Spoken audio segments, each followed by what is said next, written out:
Hotel में लखनऊ में आयोजित ग्राउंड ब्रेकिंग सेरेमनी का सीधा प्रसारण किया गया। इस कार्यक्रम का उद्घाटन स्थानीय विधायक श्रीकांत शर्मा के द्वारा किया गया। मथुरा जनपद के होटल गणपति पैलेस में ग्राउंड ब्रेकिंग सेरेमनी 4.0 का आयोजन किया गया। ग्राउंड ब्रेकिंग सेरेमनी का लाइव प्रसारण भी किया गया। इस दौरान मथुरा वृंदावन से विधायक श्रीकांत शर्मा, जिला अधिकारी शैलेंद्र सिंह समेत तमाम अधिकारीगण मौजूद रहे। इस दौरान इन्वेस्ट करने वाले व्यापारीगण भी मौजूद रहे। सभी ने प्रधानमंत्री मोदी के अभिभाषण व सीएम योगी के अभिभाषण को भी सुना। ललित उपाध्याय, मथुरा, समाचार 24।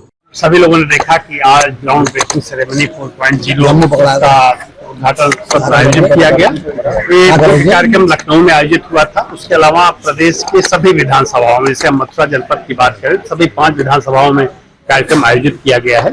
ये जो आप कार्यक्रम जिसमें आपने अभी प्रतिभाग किया, ये जो मथुरा विधानसभा है उसका कार्यक्रम था। इसी तरह से जो 4 हमारी अन्य विधानसभाएं, वहां भी कार्यक्रम आयोजित किया गया है।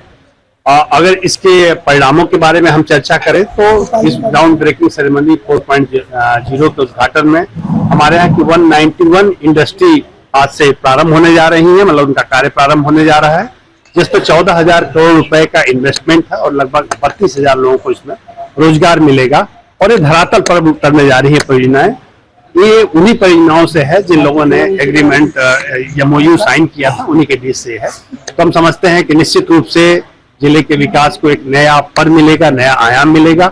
और इस पर विशेष रूप से पर्यटन से जुड़ी हमारी पर्याप्त परियोजनाएं हैं जो इसमें साकार रूप लेने जा रही हैं। तो मैं इस अवसर पर सभी जनपद वासियों को बधाई देता हूं, विशेषकर अपने उद्यमी भाइयों को बधाई देता हूं जिन्होंने हम लोगों पर विश्वास जताया, सरकार पर विश्वास जताया और इस ग्राउंड ब्रेकिंग सेरेमनी में सम्मिलित हुए और इसमें अपना योगदान। ये दुनिया की जो अर्थव्यवस्था है, आने वाले समय में भारत तीसरी अर्थव्यवस्था बनेगा और उसमें हमारे उत्तर प्रदेश का बहुत बड़ा योगदान होगा।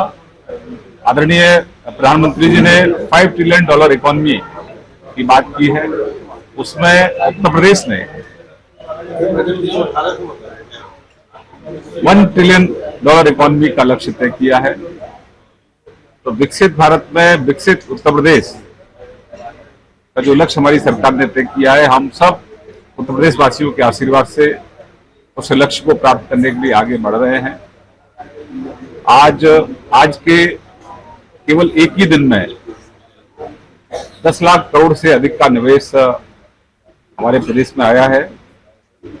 और आज ग्राउंड ब्रेकिंग सेरेमनी 4 शिला पूजन का कार्यक्रम माननीय प्रधानमंत्री जी के कर कमलों से हुआ है और 33 लाख युवाओं को उससे रोजगार मिलेगा। हमारा मथुरा भी अग्रणी होगा।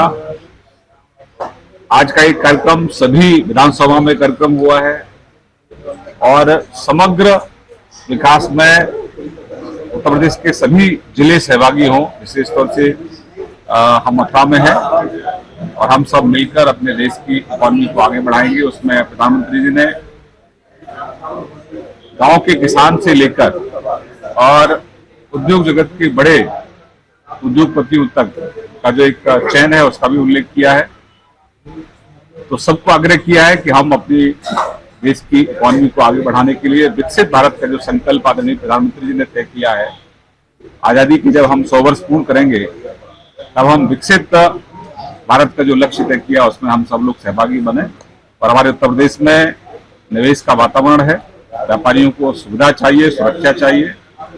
और 2017 से पहले उत्तर प्रदेश में सरेआम लूट होती थी, व्यापारियों का शोषण होता था, व्यापारियों के बच्चों का, व्यापारियों का अपहरण होता था और उस समय की सरकारें कहीं न कहीं उस तरह के अपराधियों का समर्थन करती थी। लेकिन आज यहाँ सुशासन है, आज यहाँ निवेश का वातावरण है, आज यहाँ पर व्यापारियों को सुरक्षा है और व्यापारियों को सुरक्षा है और इसीलिए उत्तर प्रदेश अब निवेश का प्रदेश बन गया है, एक्सप्रेसवे का प्रदेश बन गया है। मथुरा को देखें आप तो मथुरा में लगभग जिला मुख्यालय को जोड़ने के लिए 4 लेन, अगर आप राजस्थान से आते हैं, डीग से आते हैं तो 4 लेन का सड़क हमारे पास उपलब्ध है। भरतपुर से आप आते हैं तो 4 लेन की सड़क हमारे पास उपलब्ध है, आगरा से आते हैं तो 4 लेन की सड़क हमारे पास उपलब्ध है, दिल्ली से आते हैं तो 4 लेन की सड़क हमारे पास उपलब्ध है। तो हर शहर को सड़कों से जोड़ने का काम किया है, हर गांव को सड़कों से जोड़ने का काम किया है। सारी सुविधाएं हम उत्तर प्रदेश के लोगों को दे रहे हैं। आदरणीय प्रधानमंत्री जी के नेतृत्व में हमारे मुख्यमंत्री योगी आदित्यनाथ। इस कार्यक्रम को लेकर के कांग्रेस और सपा दोनों सवाल खड़े कर रही है। अखिलेश यादव कह रहे हैं ये 6 महीने पहले ही कार्यक्रम हो सकता था, तब वोटों के लिए सफल हो जाएगा। देखिए, कांग्रेस और समाजवादी पार्टी जो विपक्षी लोग हैं, उनका काम केवल और केवल सरकार की आलोचना करना है।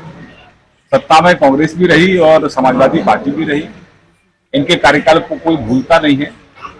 मथुरा में आप देखें तो जब अखिलेश जी मुख्यमंत्री थे तब इन्होंने निवेश के लिए वातावरण नहीं बनाया था, बल्कि जवाहर बाग पर कैसे कब्जा किया जाए उसके लिए ये प्रसिद्ध हुए हैं।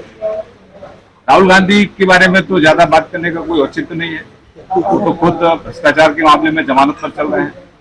तो इन्होंने अपने परिवार का ही सिर्फ विकास किया है। चाहे ये जितने भी नेता पुत्र हैं, चाहे वो अखिलेश जी हों, चाहे राहुल गांधी हों, इन्होंने देश के युवाओं के डेवलपमेंट से लेकर देश के डेवलपमेंट को लेकर इनकी कोई सोच रही नहीं। तो जब देश के लिए अच्छी बातें होती हैं तो समाजवादी पार्टी हो, चाहे घमंडिया गठबंधन का कोई और सदस्य हो, चाहे कांग्रेस हो, ये हमेशा विरोध करते हैं। राम मंदिर का तो विरोध करेंगे, नई संसद का तो विरोध करेंगे, अगर इन्वेस्टमेंट आ रहा है तो उसका विरोध करेंगे। ये इन्वेस्टमेंट किसी एक पॉलिटिकल पार्टी के लिए नहीं आ रहा है। ये जो 33 लाख जो रोजगार मिलेगा लोगों को, वो सभी उत्तर प्रदेश के लोगों को मिलेगा। कि 10 लाख करोड़ का जो इन्वेस्टमेंट आया है उत्तर प्रदेश के लिए आया है। उत्तर प्रदेश की जीडीपी बढ़ रही है तो इससे उत्तर प्रदेश के प्रत्येक युवाओं को उसका लाभ मिलने वाला है, किसी एक राजनीतिक दल को उसका लाभ मिलने वाला नहीं है। तो ये समग्रता से हम पूरे देश को विकसित करने के लिए प्रधानमंत्री ने संकल्प लिया है और ये विकसित भारत संकल्प यात्रा है, बहुत लंबे समय से चल रही है। और ये मानता होना चाहिए कि चुनाव से पहले इतना बड़ा कार्यक्रम आप कर रहे हैं, ये इस बात की गारंटी है कि अगले 5 साल भी मोदी 3 में जितने भी कार्यक्रम है पूर्णता से संपन्न होंगे और जो लक्ष्य हमने तय किया है दुनिया की तीसरी अर्थव्यवस्था भारत को बनाने का, वो लक्ष्य हम पूर्ण करेंगे।